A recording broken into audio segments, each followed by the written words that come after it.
ఇలారా యోబు గ్రంథము 22వ అధ్యాయము 21 నుంచి 23 వరకు నేనే చదువుతాను. యోబు గ్రంథము 22వ అధ్యాయము 21 నుంచి 23 వరకు. ఆయనతో సహవాసము చేసిన ఎడల నీకు సమాధానము కలుగును, అలాగున నీకు మేలు కలుగును. ఆయన నోటి ఉపదేశమును అవలంబించుము, ఆయన మాటలను నీ హృదయములో ఉంచుకునుము. సర్వశక్తిని వైపు నీవు తిరిగిన ఎడల, నీ గుడారములో నుండి దుర్మార్గమును దూరముగా తొలగించిన ఎడల నీవు అభివృద్ధి పొందెదవు. మరి ఒక ప్రశ్న, మీకు మాటలు కావాలా పాటలు కావాలా? మాటలు కావాలా పాటలు కావాలా? మీరు చెప్పేది నాకు వినపడడం లేదు, గట్టిగా చెప్పాలా? రెండు కావాలి. అవ్వ కావాలా బువ్వ కావాలా? రెండు కావాలి. వీలవుతుందా? వీలు చేసుకుంటే వీలవుతుంది. ప్రిలరా, రూతు గ్రంథము గురించి దైవజనులైన మన తండ్రి గారు దేవదాసయ్య గారు చెప్తూ, వృద్ధులకు వృద్ధులే స్నేహితులు, యవ్వనస్తులకు యవ్వనస్తులే స్నేహితులు, పిల్లలకు పిల్లలే స్నేహితులు. కానీ తగుదునమ్మా అంటూ పచ్చని దేశములో నుండి శాపగ్రస్తమైన దేశానికి వెళ్ళిన నయోమి వస్తూ వస్తూ ఒక యవ్వనస్తురాలని చేతపట్టుకొని లేక చంకనెత్తుకొని వచ్చింది. వీళ్ళిద్దరికీ స్నేహం ఎలా కుదిరింది? వృద్ధాప్యంలో ఉన్నోళ్ళు ఆ ముచ్చట ఈ ముచ్చట వృద్ధులతోనే చేస్తారు గాని యవనస్తులతో చెయ్యరు కదా. ఒకవేళ ఏదో మరి తోచి తోయకుండా చెయ్యాలనుకుంటే కొంచెం సేపు అయ్యేసరికి ఈ యవనస్తురాలు అంటది వృద్ధురాలతో, ఇంకెవ్వరు దొరకలేదమ్మా, ఎవరినన్నా నీ వయసోళ్ళని చూసుకో, నా దారిని నేను వెళతాను అంటుంది. కానీ ఎలా కుదిరింది అంటే దైవజనులు ఆ ప్రశ్నకు సమాధానం అన్నారు, వారు కుదుర్చుకున్నారు గనక కుదిరింది. అలాగే మనము కూడా కుదుర్చుకుంటే అన్నీ కుదురుతాయి. మనము అసలే కుండలము, అంటే మట్టితో చేయబడిన వారము. కుండకు కుదురు లేకపోతే దొర్లి దొర్లి పడిపోయి కుండ కాస్త మంగళం అయిపోద్ది. మంగళం దేనికి పనికొస్తుంది? విత్తనాలు వేపుకోవడానికి పనికొస్తుంది. కాబట్టి కుండ వంటి మనకు కూర్చునే కుదురు లేకపోతే సాతాను మంగళం చేస్తే అదేం చేస్తుంది మనకు? జయమంగళం మహోత్సవ మంగళం. నీ పెళ్లి కుదిరిందా? ఇప్పుడు పెళ్లి పాట పాడారు కదా చక్కగా, మాకైతే ఏం అర్థం కాలేదు. కాబట్టి అప్పుడు సాతానుడు ఏం చేస్తాడు? ఇదిగో కుండా కుండా, నీ కుదురు లేదు కాబట్టి నువ్వు దొర్లిపోయావు, పగలగొట్టబడ్డావు, లేకపోతే పగిలిపోయావు, ఇక మీ కాపరికి నువ్వు ఎలాగో పనికిరావు, దాదా నా దగ్గరికి, నేను నిన్ను మంగళాన్ని చేస్తానని పగిలనుకుండా ఏం చేస్తుంది? ఇంకా ఇంకా పగలగొట్టేసి దాన్ని ఏం చేస్తుందండి? ఏం చేస్తుంది? మంగళం చేసి పప్పు లేపుకుంటాలే అప్పుడప్పుడు అని తన కొరకు దాచుకుంటున్నట్లుగా చూస్తూ ఉన్నాం. గనుక ప్రియులరా, మనకు కుదురుండాలి. ఒక్కసారి చూసుకోండి, మీ కింద మీకు కుదురుందా? అసలు మీరు కుండలా కాదా? అయ్యో, మన్ను తీసి పురుషుని నిర్మాణము చేయుటే వింత, మన్ను తీసి పురుషుని నిర్మాణము చేయుటే వింత, పన్నుగనాతని ఎముకతో భార్యను చేయుట ఎంత, కన్న వింత వీరి వలన క్రమముగా నిందరి నేను పన్నముగా వించు దేవుని పనినికేమని పలుకగలము, ఎన్న తారం దేది. కాబట్టి మన్ను తీసి పురుషుని చేసిన మానవుని యొక్క నిర్మాణమును ఎరిగిన వారలారా, మనము కూడా మంటివారమని గుర్తించుకొని మట్టి కుండకు కుదురవసరము గనక కొద్ది సమయము మీరు కుదురును కుదుర్చుకోండి. కుదురు లేకపోతే కుదురు తెచ్చుకోండి. కుదురుగా కూర్చోండి. 4 మాటలు విన్నా తర్వాత కుదురుగా అన్నం తిని కుదురుగా పండుకోవచ్చు. అవునా? సరే, వాక్యంలోనికి వెళదాం ప్రియులరా.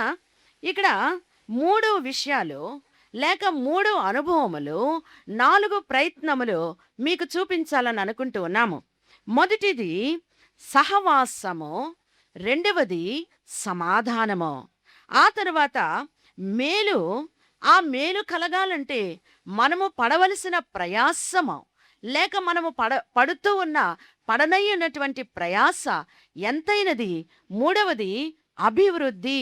ఈ 3 దీవెనలను మనం ఒక్కసారి జ్ఞాపకం చేసుకున్నట్లయితే, మొదటి దీవెన సమాధానము, రెండవ దీవెన మేలు, మూడవ దీవెన అభివృద్ధి. మళ్ళా మళ్ళా అడుగుతాను కాబట్టి బాగా జాగ్రత్తగా మీరు వింటే అప్పుడు మీరు పాస్ అవుతారు. లేకపోతే ఏమవుతారండి? ఫెయిల్ అవుతారు. ఫెయిల్ అవ్వకపోతే ఎక్కడుంటారు? అదే తరగతిలో మళ్ళీ చదవాల కదా! ఆ తిప్పలన్నీ లేకుండా ముందే ఆ తిప్పలేదో ముందే పడితే సరిపోతుంది గనక మొదటి మాట చెప్పాలి సమాధానము, రెండవ మాట మేలు, మూడవ మాట అభివృద్ధి. గనక ఈ మాటలన్నీ వినకముందు మేము దేవాలయములో కూర్చుని మరి మనకంటే ముందుగా పెద్దలైన వారు వాక్యములో అనుభవము కలిగినటువంటి వారైనటువంటి పరమగీతం వివరించడంలో ప్రావీణ్యత కలిగినటువంటి మరి రెవరెండ్ అనురాగరావు అయ్య గారు చెప్పే ప్రసంగం అంతా ఒక చెవి ఇట్టు పెట్టి మేము వింటానే ఉన్నామండి. దేవుడు మనకి ఎన్ని చెవులిచ్చారు? 2 చెవులిచ్చారు. ఈ చెవితో విని ఈ చెవితో వదిలేయడానికి కాదు సుమా. 2 చెవులతో జాగ్రత్తగా వినమని, అవసరమైతే ఒక చెవితోనేమో లోకపు మాటలు, ఒక చెవితోనేమో దేవుని మాటలా? కాదు కాదు కదా! 2 చెవులు దేవుని మాటలు వినడానికే దేవుడిచ్చారు. పుణ్యకథలు ఆలకించండి దేశీయులారా, పుణ్యకథలు ఆలకించండి, పుణ్యకథలు విన్న ఎడల పోవును మీ పాపరాశి, నాణ్యమైన దేవవాకు నరులను రక్షించు వాకు, పుణ్యకథలు ఆలకించండి దేశీయులారా, పుణ్యకథలు ఆలకించండి. కాబట్టి పుణ్యకథలు వింటే పుణ్యం వస్తుంది. పుణ్యాత్ముడు అనుకున్నవారు ఈ లోకములో దాన ధర్మాలు చేస్తే సరిపోతుందని సరిపెట్టుకుంటే కొన్ని రోజులకు పుణ్యం కాస్త పుచ్చిపోద్ది కాదంటారా? కాబట్టి నేను మంచివాడను, నాకన్నీ తెలుసు, నేను అన్నీ నేర్చుకున్నాను అనుకోవడం అనేది చాలా ప్రమాదము గనుక దేవుని మాట వినే వారము ఎలా ఉండాలి అంటే, నాకేమీ తెలియదు, నేనెప్పుడూ వినలేదు, ఇదే క్రొత్త అన్నట్లు వింటే బాగా నేర్చుకోగలరు అనే మాటను దైవజనుని యొక్క నోట నుండి మనము వింటూ ఉన్నాము. అయ్యగారు పాడిన పద్యాలే అయ్యగారిని అనుకరిస్తూ నేను పాడుతూ ఉన్నాను. బహుశా వింటే వారి యొక్క అనుభూతి ఎలా ఉంటుందో తెలియదు, కానీ దేవుని యొక్క విషయములను మనము వరుసగా తరచుగా జాగ్రత్తగా విన్నందువల్ల మనకున్నటువంటి గొప్ప అంతస్తు ఏమై ఉన్నది అని మనం చూస్తూ, వారు చెప్పారు యువరాజు వలె బయటికి రమ్మని దేవుడే మన దైవజనుడితో చెప్పారు. ఆ మాట యథార్థము. కానీ యథార్థమైన మాటను మరి ఒకసారి మనము అర్థము చేసుకునేటట్లు వివరించుకోగలిగితే, దైవజనులు మరి ఒక్కసారి అన్నారంట, చూడండి, నా ప్రభు యువరాజు వలె నన్ను పిలిచినప్పుడు నేను యువరాజుని కాను. కానీ ఎప్పుడు యువరాజును అంటే, సాతానుడు సాధారణంగా ఎవరితోనైనా యుద్ధం చెయ్యాలి అంటే భక్తులతో, సంఘముతో, ఇంకా ఇంకా ఒక గ్రూపు లేక ఒక సమూహముతో చేసిందే గాని యుద్ధము ఒంటరిగా ఎవరితో యుద్ధం చేయలేదంట.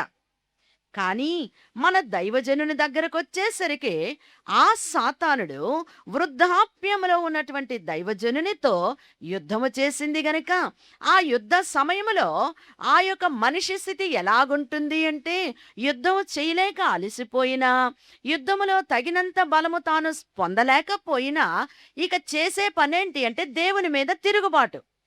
అంతకంటే మరి ఒక మార్గము లేదు గనుక తిరుగుబాటు చేయవలసిన సమయము ఆసన్నమైనా దేవుని మీద తిరుగుబాటు చెయ్యకుండా తనంతట తానే ధైర్యముగా నిలవబడి దైవశక్తిని పొంది పరిశుద్ధాత్మ సహాయముతో సాతానును ఎప్పుడైతే ఆ యొక్క దైవజనులు జయించారో అప్పుడు నేను అసలైన యువరాజుని అన్నారంట. ఆ మాట బాగుంది, ఈ మాట బాగుంది గనక ప్రిలరా, ఎందుకు జ్ఞాపకము చేసుకుంటున్నాము అంటే ఈ లోకములో మన దినములు, మన రోజులు, మన యొక్క జీవితము ఎలాంటిది అంటే యుద్ధ దినములు. యోబు గ్రంథము 7వ అధ్యాయములో ఒక మాట ఉంది, నరుల మీద, భూమి మీద నరుల దినములు యుద్ధ దినములు కావా. కాబట్టి మన జీవితంలో, మన బ్రతుకులో ప్రతిరోజు యుద్ధమే. నాకు ఏ యుద్ధమూ లేదన్న వారు ఎవరన్నా ఉంటే చెయ్యొత్తండమ్మా. అంటే అందరం యుద్ధం చేస్తున్నాం అనమాట కాదండి. కాబట్టి అలాంటి యుద్ధ సమయంలో మనకేం కావాలి, మనం ఎలా జీవించాలి, మనకి ఎలాంటి బలమో పౌరుషమో అవసరమైనది అని మనం ఒక్కసారి జ్ఞాపకం చేసుకుంటే దైవజనుని విషయములో మర్మము. బైబిల్ మిషన్ కండి ఎన్నో పేర్లున్నాయి. అన్ని పేర్లలో, చాలా పేర్లలో ఒక్క పేరేంటి అంటే దేవుని మర్మము బైబిల్ మిషను. ఇది ఎంత లోతుకు వెళ్ళినా ఎవ్వరికి అర్థము కాని మర్మముగా దేవుడు లోకానికి బయలుపరిచినట్లుగా చూస్తున్నాము గనుక ఒకానొక దినమందు దైవజనులు తన మంచము మీద కూర్చుని ఉన్నారు. శారీరకముగా చాలా అలసిపోయారు. చాలా అలసటతో కూడినటువంటి మరి స్థితి వారు కలిగి ఉన్న సమయమందు వెంటనే పరలోకము నుండి ఒక పరిశుద్ధులు దిగి వచ్చారంట. ఎప్పుడు దైవజనులు అలసట చెందుతూ ఉన్నా వారిని ఆదరించడానికి గాను ఎవరో ఒకరు పరిశుద్ధులు వచ్చి ఆ సమయానికి వారితో మాట్లాడుట అనేది మనము మరి దైవజనుని యొక్క అనుభవంలో చూస్తూ ఉన్నాము గనుక ఆ వచ్చినటువంటి వారు ఎవరు అనేది మనము ఈ వివరించుకోవడంలో మనకు అర్థమవుతుంది గనక ఆ వచ్చిన వారిని చూచి అయ్యా కూర్చోండి అన్నారంట. సాధారణంగా మనకు కొంచెం పరిచయం కలిగిన వారికి కుర్చీ వేస్తాం. బాగా పరిచయం ఉన్న వారిని మన మంచం మీదే మన పక్కనే కూర్చోబెట్టుకుంటాం. కాబట్టి పరిచయము, ఈ సహవాసము ఎంతకాలంది, ఎప్పుడైంది, ఎలాగుంది అనే సంగతి మనకు అర్థం కావాలి అంటే ఆ వచ్చిన పరిశుద్ధులైన వారిని, ఆ యొక్క పరిశుద్ధుల వరుసలో ఉన్న వారిని దైవజనులు చూచి నవ్వి, నా దేవుడు నా కష్టకాలంలో నన్నాదరించుటకు మిమ్మల్ని పంపారు, రండయ్యా కూర్చోండి అన్నారంట. వెంటనే వారన్నారంట, అయ్యా మీ మంచం మీద కూర్చోవడానికి నేను అర్హుడను కాను గనక నేను ఈ కుర్చీలోనే కూర్చుంటాను అన్నారు. అప్పుడు వెంటనే దైవజనులు మీరెందుకు అలా అన్నారు అంటే చూడండి, నా గుడారము లేక నా ఆలయము పాడైపోయినందువల్ల దేవుడు నాకు ఏర్పాటు చేసిన బైబిల్ మిషన్ అనే దేవాలయాన్ని నేను ఏర్పాటు చేయలేకపోయాను. కారణం ఏంటి అంటే నా దేవాలయము పాడైపోయింది.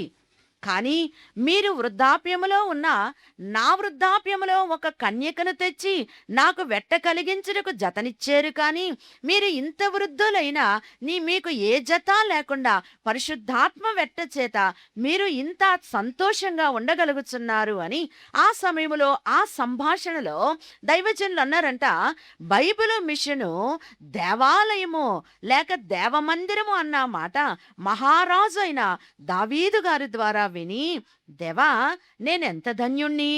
కాబట్టి ఆ కాలములో లేక ఈ బైబిల్ మిషన్ అనేది ఇప్పుడిప్పుడే వచ్చింది, మా మిషన్లన్నీ ఎప్పుడో ఉన్నాయి అనుకునే వారందరికీ సమాధానము బైబిల్ మిషను ఈనాటిది కాదు, అది దావీదు కాలంలోటిది, కాలము నాటిది అని మనము గుర్తించగలిగితే దావీదు గారి యొక్క ఈ శరీరం అనే దేహము మంచిగా ఉంటే బహుశా ఈ బైబిల్ మిషన్ అనే దేవాలయము, దేవమందిరము వారి ద్వారానే బయలుపరచబడేది గనక మనము ఇప్పటి వారమా అంటే కాదు, ఎప్పటి వారమో అని చెప్పుకోవచ్చు.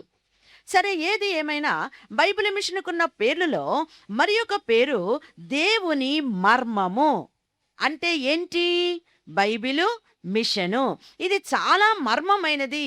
మర్మము అంటే మరుగైన విషయము.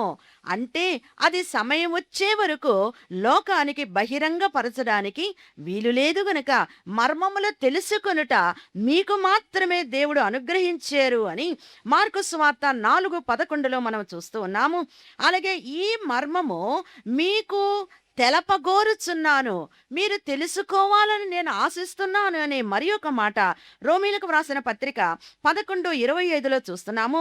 సమస్తమైన అన్యజనులకు విశ్వాసము కలుగునట్లు అనాదిలో రహస్యముగా ఏర్పాటు చేయబడిన మర్మము ఇప్పుడు మీకు బయలుపరుస్తున్నాను అని రోమా 16:25లో చూస్తూ ఉన్నాం. ఇదిగో మీకు ఒక మర్మము తెలుపుచున్నాను అని మరి కొరింథీయులకు వ్రాసిన పత్రికలో 15:51లో చూస్తూ ఉన్నాం. కాబట్టి ఈ మరుగు చేయబడిన స్వార్థ యొక్క మర్మమే బైబిల్ మిషను అని మనం చూస్తూ ఉన్నాం. ఇంకా దైవజనులు చెప్పినటువంటి మాట ఏంటి అంటే, నా దేవుడు చూచే దేవుడు. ఎవరు చెప్పారు ఈ మాట? దేవునికి ఆయన చూచేవాడు అన్న పేరు పెట్టిన వారు ఎవరండి? దయచూపి మమ్మోనెప్పుడు మంచివి అన్నీ దయచేయో మెల్లపోడు, మంచివి అన్నీ దయచేయో మెల్లపోడు, దయచేయరానివి దయచేయు అని కోరా, దయచూపి మన్నించు దయగల నా తండ్రి. కాబట్టి చూచుచున్న దేవుడు అనే పేరు ఎవరు పెట్టారు? చెప్పాలి, ఎవరు పెట్టారు? హాగరు. సరే, ఆమెను ఏమన్నారు బైబిలులో? దాసి కదండి. కాబట్టి దాసి ఆయన చూచే దేవుడండి. నా అంతరంగం చూస్తున్నాడండి, నా బహిరంగం చూస్తున్నాడండి. చూచాడు గనక ఆయన నా పని తీర్చాడండి, చేశాడండి అని మనము ఆ విషయంలో ఎలా చూస్తున్నామో దైవజనులు కూడా దేవుణ్ణి చూచి, ప్రభా దేవా నీవు చూచే దేవుడువు అని చక్కని పేరు పెట్టి, రెండవది నన్ను చూచిన దేవుడు, రెండవది నన్ను పిలిచిన దేవుడు కదా. మనందరము కూడా ఈ యొక్క బళ్ళారి కూటాలకు వచ్చాము అంటే ఎవరు పిలిస్తే వచ్చాం? అయ్యగారు పిలిస్తే రాలేమో, కానీ దేవుడే పిలిచారు గనక పనులన్నీ ప్రక్కన పెట్టివేసి మరి మరియ పని చేసేవారున్నారు, మార్త పని చేసేవారున్నారు.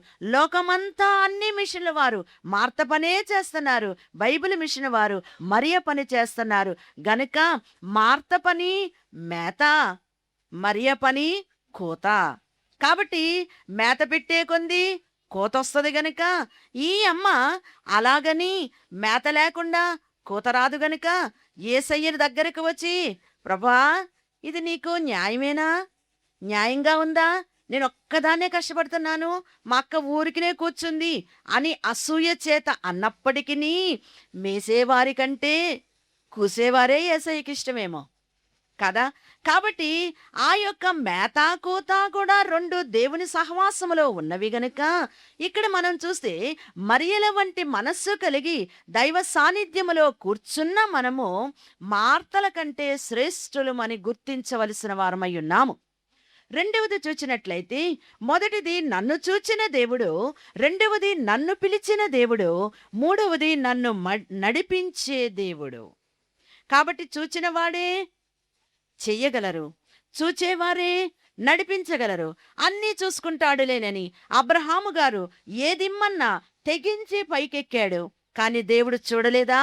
చూచాడని మనకు అర్థమవుతున్నది, మనము చూస్తూ ఉన్నాము. ప్రియులరా, మరి ఒక విషయాన్ని చూస్తే, మీరు నా మందా. ఎవరు? బైబిల్ మిషన్ వారమైన మనమందరము ఎవరి మందా? ఎవరి మందా? దాసయ్య మందా. ఆ దాసయ్య మందను చూచి మరి దాసయ్య అంటూ ఉన్నారు, మీరే దేవుని మందా, మీరు దేవుని మంద కాకపోతే ఈ మందలోకి మీరు రాలేరు గనక మీరు ధైర్యంగా ఉండండి. దేవుడు మిమ్మల్ని చూస్తున్నాడు. నన్ను చూచిన దేవుడు మిమ్మల్ని చూస్తున్నాడు. నన్ను పిలిచిన దేవుడు మిమ్మల్ని పిలిచారు అని నేను చెప్పగా బైబిల్ మిషన్‌లోనికి వచ్చిన క్షేమములు, మరి జ్ఞానము, మనస్సాక్షి చెప్పిన వస్తే మీరు నేనేమీ అభ్యంతరం చేయను అన్నారు కదా! కాబట్టి మనము దేవుడు పిలిస్తే వచ్చామా? మన జ్ఞానాన్ని బట్టి వచ్చామా? మన మనస్సాక్షిని బట్టి వచ్చామా? చెప్పాలి. మనందరం దేవుడు పిలిస్తేనే అన్ని మతాలు విడిచి, అన్ని పూజలు విడిచి, అన్ని మరి మనకు కలిగినటువంటి అలవాట్లు విడిచి, మంచి అలవాటు కలిగిన మంచి మార్గములోనికి మనం వచ్చాము గనక దేవుడు మనలను చూచారు. దేవుడు మనలను పిలిచాడు. దేవుడు మనలను నడిపించువారై ఉన్నారు. మరి ఒకటి చూస్తే, దేవదాసను నేను రాజు వలె పిలువబడి ఇస్సాకు వలె బలి అయి యాకోబు వలె ఆలయమును సంపాదించాను. ఏంటి ఆలయము? బైబిల్ మిషన్ అనే దేవాలయం. ఎలాగున్నారంట? యువరాజు వలె పిలువబడ్డారు. అయ్యగారు చెప్పిన మాట మరలా జ్ఞాపకం చేసుకుంటున్నాము. యువరాజు వలె పిలువబడ్డాను. కారణము మనలను రాజుల వంశములోనికి మార్చుటకు, మనలను రాజులను చేయుటకు అని మనము ఎరిగిన వారమై ఉన్నాము గనుక నీదు ప్రథమయాగమనము నే తలంపా, నెప్పుడు రెండవ రాకలో నెత్తబడుదు, ఎప్పుడు పరిపాలనంబువే ఏండ్లు చేయా, ననడి తలంపులు పుట్టిన మనమునందు ఆ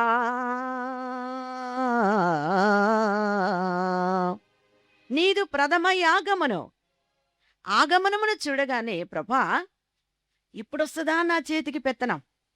నేనెప్పుడు ఏలుబడి చేయాలా?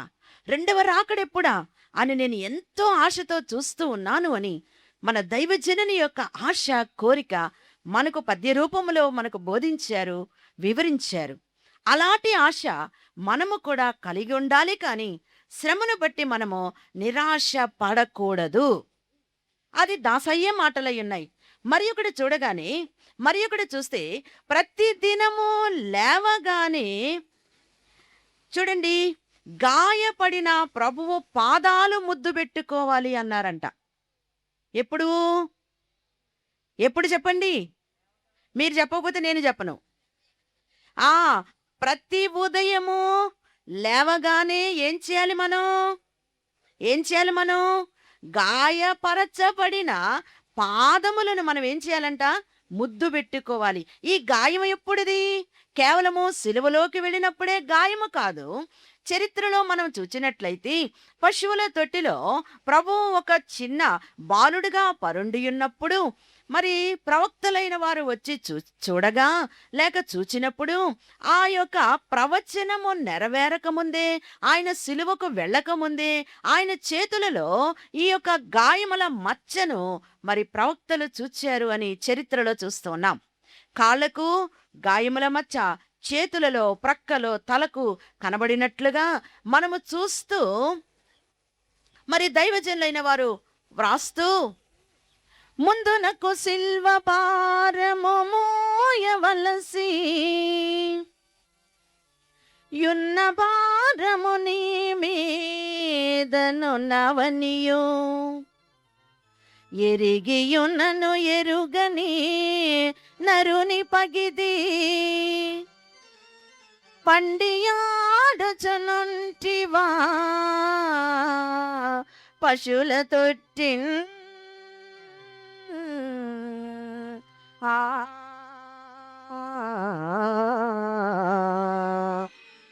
దైవజనులు వెళ్ళి పశువుల తొట్టిలో పరుండినటువంటి శిశువైన ప్రభువును చూచి, ప్రభా ఏంటి కేరింతలు?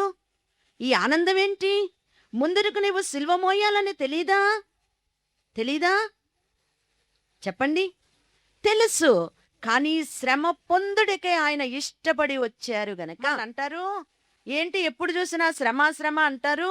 మాకేమి శ్రమలు లేవమ్మా, మేమే బాగున్నాం. బైబిల్ మిషన్ వాళ్ళకి వెళ్తే అన్నీ తలకాయ నొప్పులే. అవునా కాదా?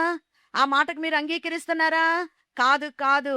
మనకు శ్రమ మీద దేవుడు అధికారం ఇచ్చారు. శ్రమ రారా అంటే రావాలి. పో పో అంటే పోవాలి. అంటూ శ్రమ శ్రమ ఎలాగో రానే వచ్చావు. ఏం తెచ్చావు ఇచ్చెళ్ళు అనాలి. అంటే శ్రమను కోరుకోవాలి. శ్రమలో ఆడుకోవాలి. శ్రమలో పాడుకోవాలి. శ్రమలో వేడుకోవాలి. శ్రమ కావాలని వేడుకోవాలా? శ్రమ పోవాలని వేడుకోవాలా?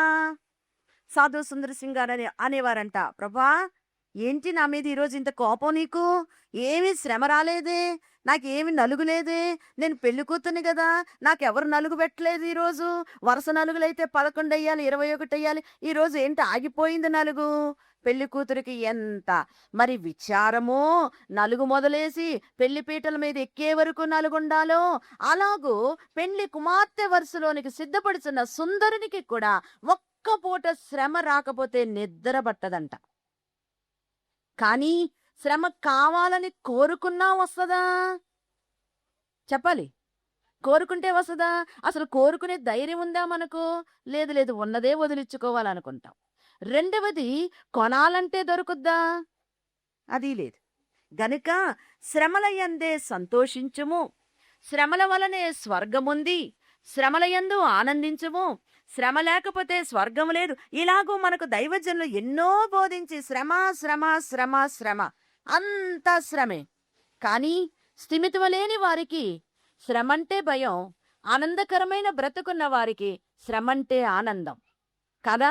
మనకు ఆనందం కావాలా లేకపోతే దుఃఖం కావాలా? చెప్పాలి. దుఃఖం కావాలా ఆనందం కావాలా? ఆనందమే కావాలి. ఆనందం కావాలంటే ఏం కావాలి? ఆముదం లాంటి శ్రమలు కావాలి కదా. కాబట్టి చిన్నప్పుడు మనందరికీ మన అమ్మలు, మన తాతలు, మన అమ్మమ్మలు ఏం పోసేవాళ్ళు? ఆముదం పోసేవాళ్ళు. ఎందుకండి? మనం సరైవుతామని.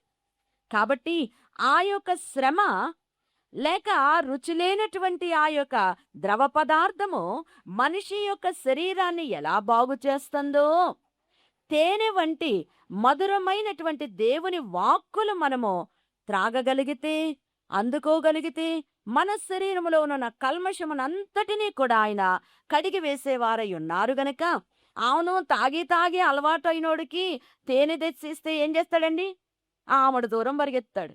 అది ఆముదమేలే నాకు తెలుసులే అంటాడు. కారణం ఏంటి? ఆముదం ఒకలాగే ఉంటది, తేనె ఒకలాగే.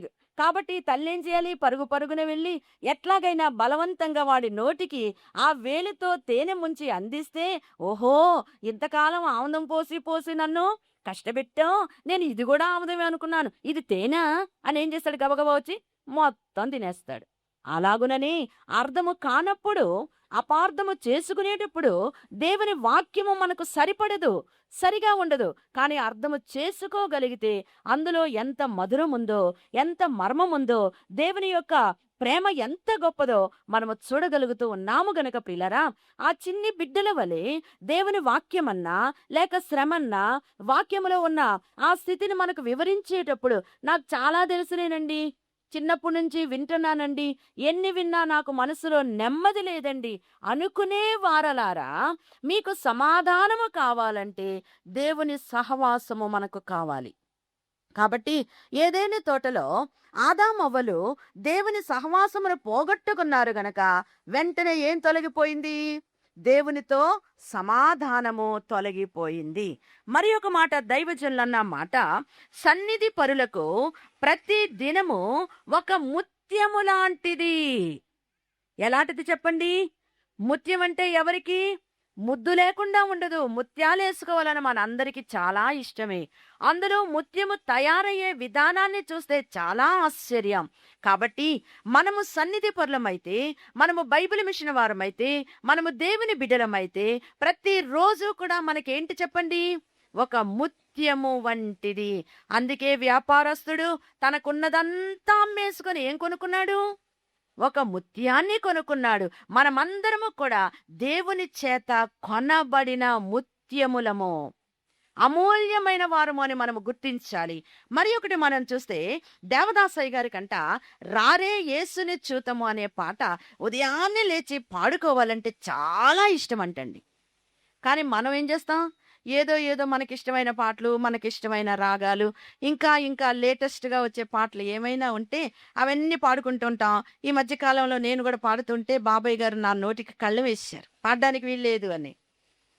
శృతి చేసినే పాడనా స్తోత్ర గీతం భజించి నే పొగడనా స్వామి శృతి చేసినే పాడనా స్తోత్ర గీతం హల్లెలూయా హల్లెలూయా హల్లెలూయా హల్లెలూయా హల్లెలూయా శృతి చేసినే పాడనా స్తోత్ర గీతం భజించినే పొగడనా స్వామి శృతి చేసినే పాడనా స్తోత్ర గీతం. ఈ పాటలు మీకు ఇష్టమా కాదా? ఇష్టమే ఇష్టమేని. ఇవన్నీ షో పాటలే గాని ఆత్మకు మాత్రం దీన్ని బట్టి ఏమీ పని లేదు. లేక ఏమీ సారముండదు. ఏమీ కూడా మరి ఆకలి తీరదు గనుక దైవజనులు పాడిన పాటలు, దైవజనులు నేర్పిన పాటలు ఆత్మీయ ఆకలిని తీర్చేవి, ఆత్మీయ సౌందర్యాన్ని పెంచేవి, ఆత్మీయముగా మనలను వృద్ధి చేసేవి గనుక దైవజనులు ఉదయం లేవగానే ఈ పాట పాడుకునేవారు. నాకు సరిగా రాదు కానీ ఏదో కొంచెం కొంచెం నేర్చుకున్నానండి. రాధే యేసుని చూతాము కోరిక తీరరావే యేసుని చూతాము. కాబట్టి ఈ పాట ఆంధ్ర క్రైస్తవ కీర్తన పుస్తకంలో ఉందండి. దేవుని చిత్తమైతే బాగా నేర్చుకుని స్త్రీల సభలలో మనం పాడుకుందాము. రారే యేసుని చూతము. పొద్దున్నే లెగ్గానే తెల్లవారుగానే కళ్ళు తెరవగానే ఎవరిని చూస్తాం? మనకి ఇష్టమైన వాళ్ళు చూడాలనుకుంటాం. లేదా ఈరోజు ఎవరి మొహం చూశానో ఎదురు దెబ్బ తగిలింది అనుకుంటాం. అంత బాధ ఎందుకండి? పొద్దున్నే లేసి మన మొహం మనమే చూసుకుంటే తిట్టుకున్నా కొట్టుకున్నా మనకే సరిపోద్ది కదా. కాబట్టి వారి ముఖం వీరి ముఖం కాదు, యేసయ్యను చూద్దాము రండి అని దైవజనులు చక్కగా పాడుకునేవారంట గనక ఇలాంటి అనుభవములు దైవజనుని పిల్లలముగా మనము కూడా కలిగి ఉండాలని జ్ఞాపకం చేసుకుంటూ ఉన్నాం. అయితే వాక్యంలోనికి వస్తే ప్రియులరా, మొదటి మాట సమాధానము. ఆయనతో సహవాసము చేసిన ఎడల నీకు సమాధానము కలుగును. ఈ స్థలమునకు వచ్చిన వారిలో ఎంత మందికి ఇంటిలో సమాధానం లేదు, ఒంటిలో సమాధానం లేదు, వీధిలో సమాధానం లేదు? ఇంకేమన్నా ఉందా? చెయ్యెత్తితే అందరు నా వైపు చూడరా అనుకుంటాం. ఎందుకంటే మనకు గుట్టుగా ఉండడం అనేది చాలా ఇష్టం. కొన్ని విషయాల్లో గుట్టుగుండాలి, కొన్ని విషయాల్లో రట్టుగుండాలి కదా. పెద్దలైన వారు ఏమనేవారు సామెత? ఇంటి గుట్టు వ్యాధి రట్టు అనేవాళ్ళు. ఇంట్లో గుట్టు ఇంట్లోనే ఉండాలి, జబ్బొస్తే మాత్రం అందరికి చెప్తే ఏదో తలా ఒక వైద్యం చెప్తారు, ఉన్న రోగం పోద్ది అన్నారు పెద్దలు.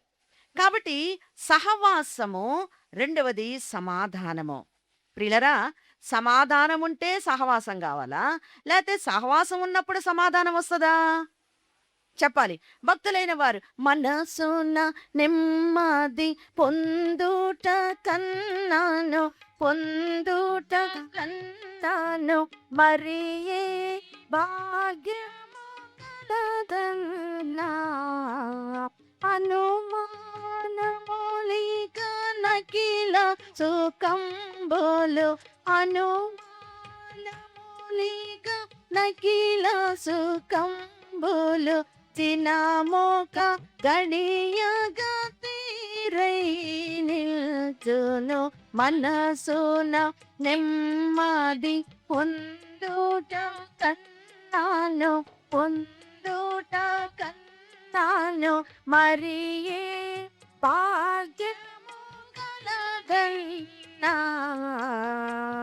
కాబట్టి మనస్సులో నెమ్మది ఉండడమే మహాభాగ్యం. కోటీశ్వరుడు ఉన్నాడు, కోట్ల వల్ల ఆయనకు నిద్ర రాదు.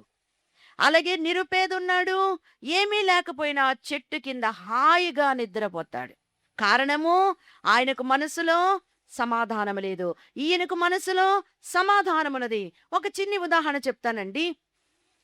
మరి పర్షియా దేశమును పాలించే ఒక రాజు చాలా ధనవంతుడు, కోటీశ్వరుడు, ఇంకా కోట్ల కంటే కోట్లు కోట్లు కలిగినవాడు. అయితే తనకున్న మంచి మనసేంటి అంటే, మారువేషము వేసుకొని అప్పుడప్పుడు దేశంలో సంచారం చేసి, ప్రజల యొక్క బాధలెలా ఉన్నాయని తనంతట తానే తెలుసుకొని, తాను ఆ బాధలకు కావలసినటువంటి మార్గమేదో చూచేవాడంట. అయితే ఒకరోజు ఈ రాజు మారువేషంలో ఒక నిరుపేద వలె వేషం వేసుకొని ఆ ఊరిలో సంచరిస్తూ ఉన్న సమయమందు ఒక బీదవాడు చలిమంట ముందు కూర్చుని హాయిగా ఆనందంగా ఉన్నాడంట. కడుపు నిండా ఆకలి, మరి కడుపు నిండా అన్నం ఉందో లేదో తెలియదు కానీ ఆనందం మాత్రం, సమాధానం మాత్రం ఉంది. ఆ చలిమంటను చూచి చలి కాచుకుంటూ తనలో వేడి కలిగించుకుని ఆనందిస్తూ ఉన్నాడు. ఈ రాజుకు ఏమీ మాట్లాడడానికి ఇష్టం లేక ఆనందాన్ని చూస్తూ తాను కూడా చలి కాచుకుంటూ ఉన్నాడంట. సరే, ఒకరోజు అయిపోయింది. మళ్ళా రెండో రోజు వెళ్ళాడు. ఈ చలి కాచుకునేవాడు ఒక రొట్టె ముక్క తెచ్చుకొని చలి కాచుకుంటూ ఆనందంగా ఎండిపోయిన ఈ రొట్టె ముక్క తింటూ ఉన్నాడంట. ఓహో! ఈయనెవరో నాలాంటివాడే అయ్యుంటాడు, నాబోటివాడే అయ్యుంటాడు. రోజూ వచ్చి చలిమంట దగ్గర నాతో కలిసి కూర్చుంటున్నాడు. పోనీలే, ఈరోజు నా ఎండిపోయిన రొట్టె ముక్క ఆయనకి పెట్టి చూస్తా. ఇస్తే నచ్చితే తింటాడు, నచ్చకపోతే వద్దంటాడు అనుకున్నాడంట. సరే, తాను తినే ఆ ఎండిపోయిన రొట్టె ముక్క ఈ తోటి పేదవానికిస్తే చాలా ఆనందంగా తాను ఎలా తింటున్నాడో తాను కూడా తింటూ ఉంటే, పాపం నాలాటి పెదవాడేమో అనుకున్నాడంట. అయిపోయింది. మరలా మూడవ రోజు, మరలా నాలుగవ రోజు ఇలా వస్తున్నాడు. కొంచెంసేపు ఒకరినొకరు చూసుకుంటున్నారు. ఒకటి రెండు మాటలు మాట్లాడుకుంటున్నారు. మరలా వెళ్ళిపోతున్నారు. అయితే ఏడవ రోజు వచ్చేసరికి ఈ రాజుగారికి ఒక ఆలోచన వచ్చిందంట. ఏమని? ఎన్ని రోజులున్నా పేదవాని పేదతనం అలాగే ఉంది. నన్ను కూడా తనతో సమానమైన ఒక పేదవానిగా చూస్తున్నాడు. ఈ రోజు నేను వెళ్ళి, నేను ఈ దేశాన్ని పరిపాలించే మహారాజును, పర్షియా దేశపు రాజును నేను అని ఈరోజు నన్ను నేను చెప్పేసుకుంటాను. ఇంక మర్మంగా నేను ఉండను. నన్ను నేను తెలియపరుచుకుంటాను, బహిరంగ పడతాను, మరి బయటపడిపోతాను. నా సంగతేంటో ఆయనకి చెప్పేస్తాను.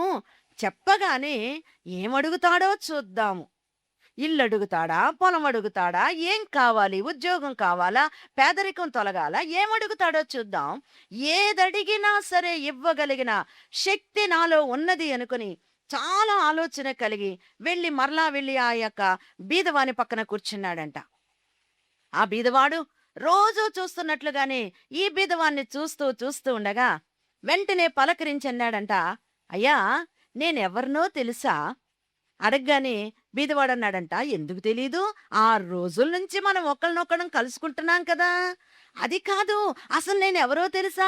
తెలుసయ్యా, రోజొస్తున్నావు, కాసేపు చలిమంట కాచుకొని వెళ్ళిపోతున్నావు, నేనిచ్చే రొట్టె ముక్కలు తింటా. అది కాదు, అస్సలు నేనెవరినో తెలుసా? వెంటనే ఇక ఆయనకు అర్థం కాకపోయేసరికి చెప్పాడంట, నేను ఈ పర్షియా దేశమును పాలించే మహారాజును అన్నాడంట. అయితే ఆ బీదవానిలో కొంచెం చీమగుట్టినట్టు కూడా లేదంట. అయ్యో, నువ్వు మహారాజువా? అయితే నీ పక్కన నేను కూర్చోగలనా? ఏంటి సంగతి? ఎందుకొస్తున్నావు? ఈ వేషం ఏంటి అనాలి, ఎంతో ఆవేశంతో ఉండాలి. కానీ అది ఏమీ లేదు. కాముగా అలాగున్నాడంట. నువ్వు రాజువైతే ఏంటంట అన్నట్టుగా ఉన్నాడు. అయితే వెంటనే ఈ రాజుగారు అన్నారంట, నేను రాజును కదా, నన్ను నేను బయలుపరుచుకున్నప్పుడు నువ్వు ఎన్ని కోరికలు నీ మనసులో ఉన్నవన్నీ అడిగేస్తావు. నేను ఇద్దామని ఆశగా వస్తే నువ్వేంటి ఏమీ అడగడం లేదు? నీకేమీ వద్దా? నీకేమీ ఆశలు లేవా?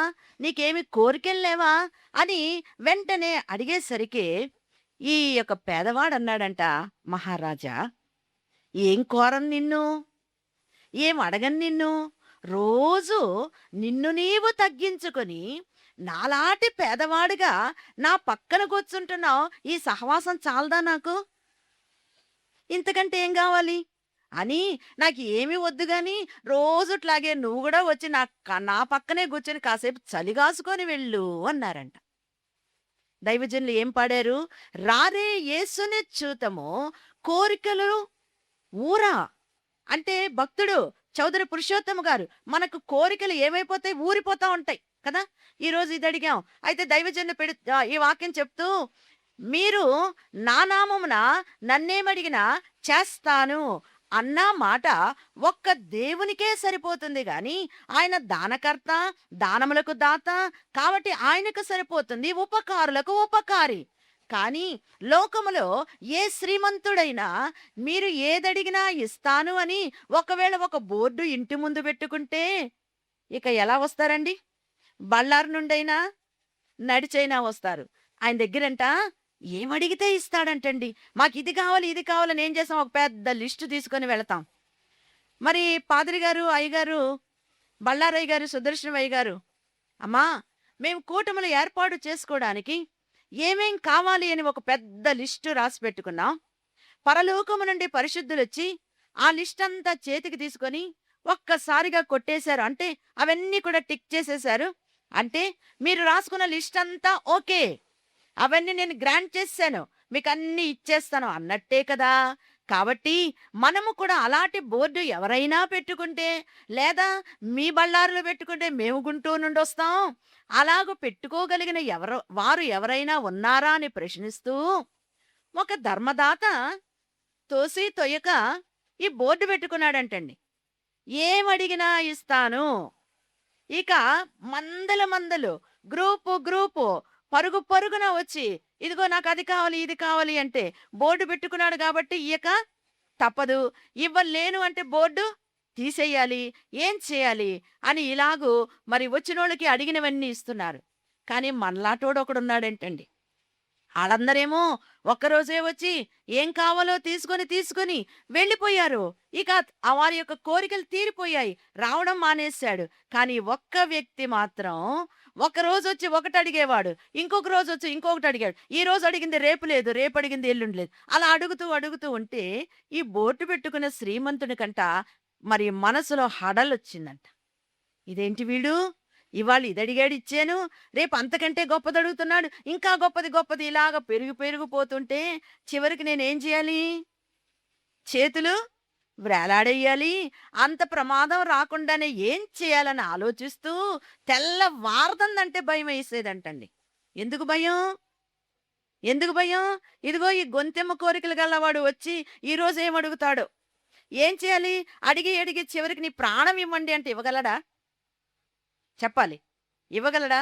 అడుగువారికిచ్చిదనంచు ఆనతిచ్చి తావుగానా,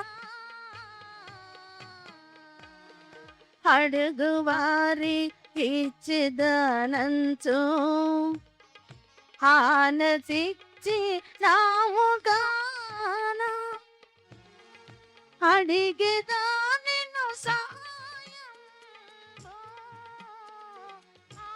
ఆత్మవయ్యున్నతి తండ్రి, నిన్ను నేను విడువను దేవా.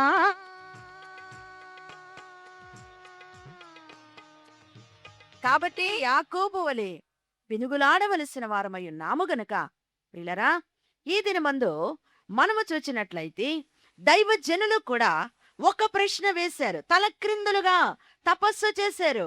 దేవాది దేవుడు దిగి వచ్చారు. దేవదాస్, ఏం కావాలి నీకు? తలక్రిందుల తపస్సు ఎందుకు చేస్తున్నావు అంటే, ప్రభా సైతానుకు రక్షణ దయచేయి.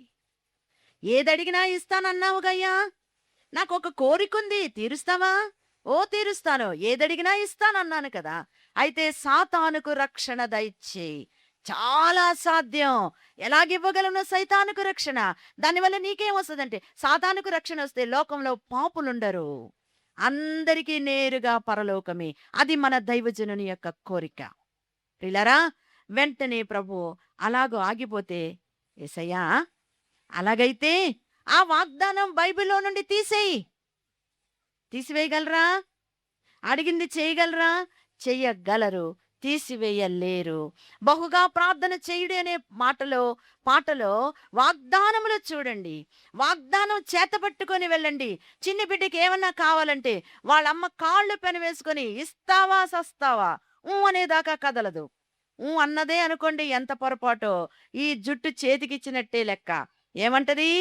అన్నావుగా, ఇస్తానన్నావుగా. ఏం చేస్తుంది? లాయర్ వలె వాదిస్తుంది. ఏం పట్టుకొని? మాట పట్టుకొని, కాబట్టి దేవుని మాటలు పట్టుకొని వెళ్లి వాదించవచ్చు. ఆయన్ని అడగవచ్చు. ఆయన ఇచ్చినవి మనం అందుకోవచ్చు. ఏమివ్వాలో మనకు అర్థం కానప్పుడు మనకు కలిగిన హృదయాన్ని ఆయనకు ఇవ్వవచ్చు గనక జనన దినమందు రక్షణ ఎను ఫలము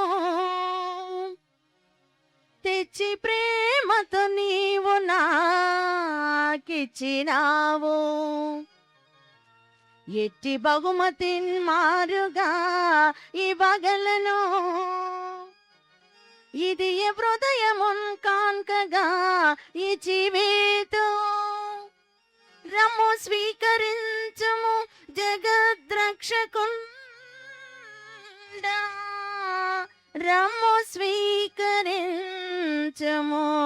జగద్రక్షకుండా. ఆ ఆ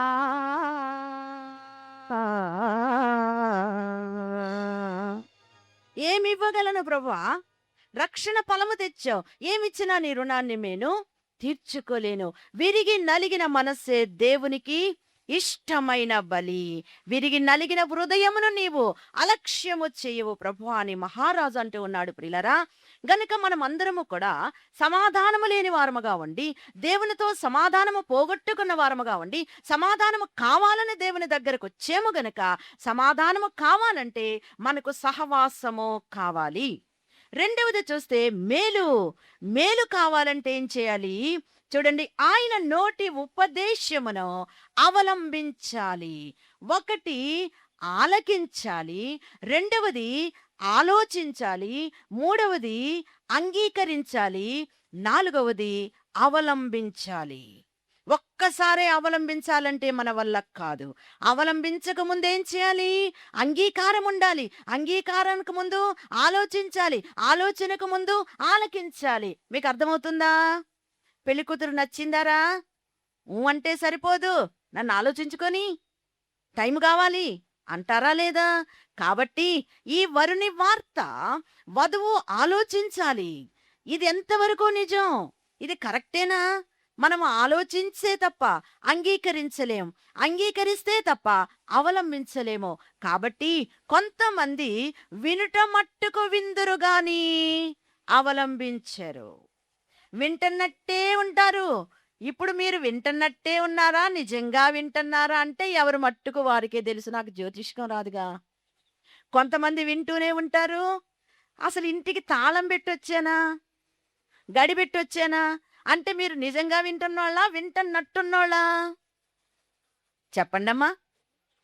పాలు తోడేశాను గాని మూత పెట్టానా, వెళ్ళేటప్పటికే తోడుకుంటదా, మా ఆయన వస్తే ఏమన్నా అంటాడేమో.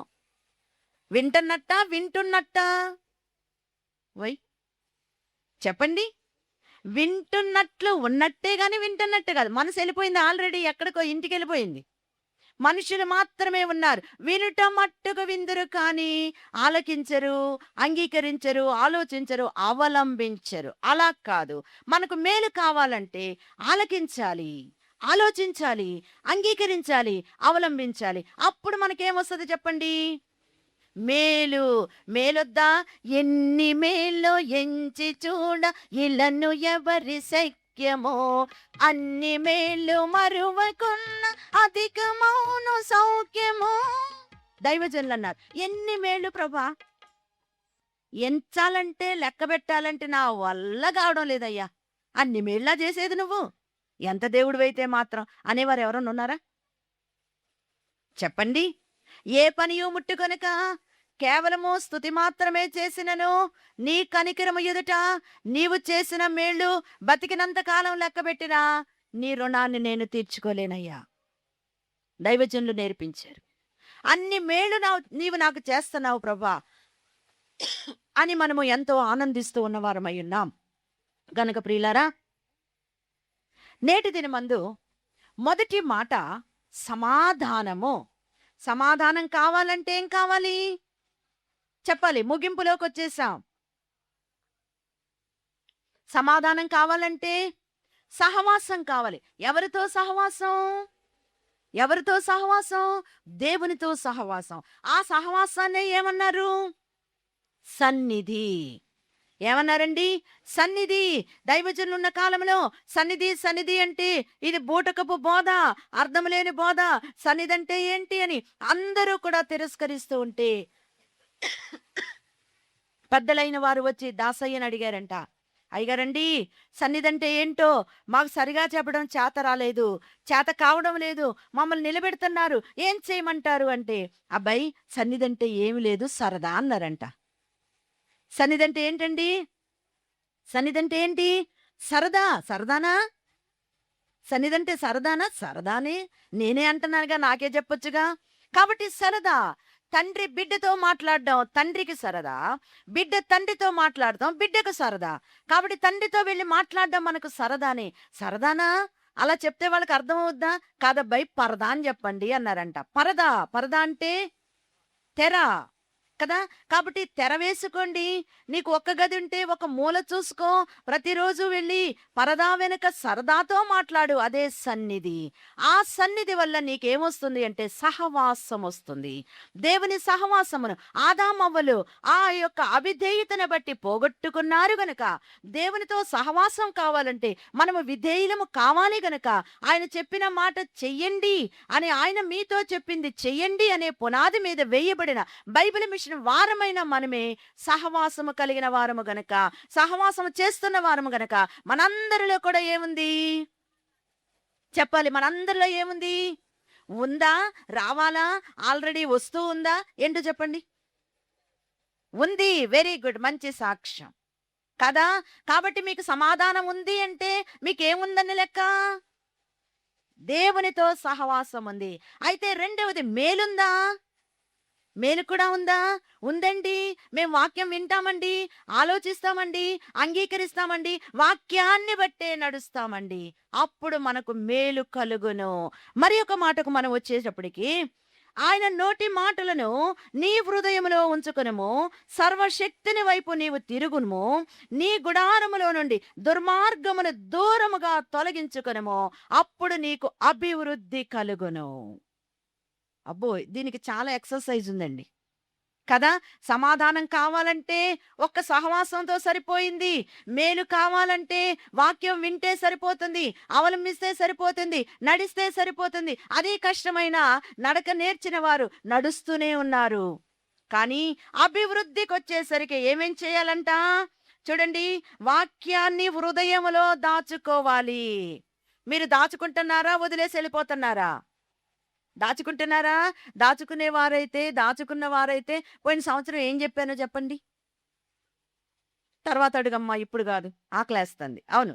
కాబట్టి మరి ఒకటి మనం చూసినట్లయితే, సర్వశక్తిని వైపు తిరిగిన ఎడల, ఆయన వైపు తిరగడం ఎంత కష్టమో. లోకం తిరగనివ్వదండి. మనల్ని ఇటు చూడు, నా వైపు చూడు అంటది లోకం. దేవుని వైపు తిరగనివ్వదు. లోకముతో స్నేహము, దేవునితో వైరము. దేవునితో స్నేహము, లోకముతో వైరం. మీకు స్నేహం కావాలా? వైరం కావాలా? దేవునితో చెప్పండి. స్నేహం కావాలి. కాబట్టి లోకంతో మనం ఏం చేయాలి? పోట్లాడాలి. కుదురుద్దా? లోకంతో పోట్లాడితే మనకు బువ్వెట్లా? అన్నమెట్లా? కాబట్టి ఇటు సమాధానం ఉండాలి, అటు సమాధానం ఉండాలి. రెండు సమాధానములకు సహవాసమే మూల వాక్యమయున్నది, మూల మార్గమయున్నదని ఎరిగిన వారలారా, మొదటి మాట సహవాసము, సహవాసాన్ని బట్టి సమాధానము. రెండవ మాట ఆయన మాటలను ఆలకించడం ద్వారా మేలు. మూడవది వచ్చేసరికి ఆ మాటలను ఆలకించుటే కాదు, హృదయం అనే పలక మీద మనము వాటిని వ్రాసుకోవాలి. నిర్గమకాండంలో ఉంది, శ్రమ పెట్టే కొంది వారంట ఏమైపోతున్నారు? అభివృద్ధి పొందుతున్నారు. తిట్టే కొంది దీవించబడుతున్నాం మనం. ఎవరమండి చెప్పండి? మనల్ని ఎంత తిడితే మనము అంత వృద్ధి అయిపోతున్నామండి. అట్లాగని డబ్బులిచ్చి తిట్టమంటే తిడతారా ఎవరన్నా? చెప్పాలి. కాబట్టి నిందలను దేవుడు వందలుగా మారుస్తూ ఉన్నారు. కాదంటారా? నింద లేనిదే మనకు బహుమానము లేదు, నిందలు లేనిదే మనకు అభివృద్ధి లేదు అని ఎరిగిన వారలారా, లోకమంతా మనలను తిడుతూ ఉన్నది. దైవజనులు 19 1890 సంవత్సరంలో అయ్యగారు నేర్చుకున్న ఒక పద్యాన్ని మీకు నేర్పిస్తూ ఉన్నానండి. పిల్లి మీద పెట్టి పీట మీద పెట్టి తిట్టుచుండును అత్త పట్టుగాను నిన్ను కాదనుకొని నెమ్మదిగా నుండుము తిట్టుగాలికి పోవును తీరవే కాంత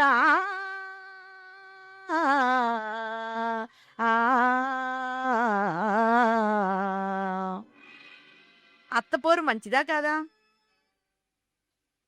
మీరు అత్తలా కాదా? మీరు మీ కోడల్ని పోరు పెడుతున్నారా లేదా?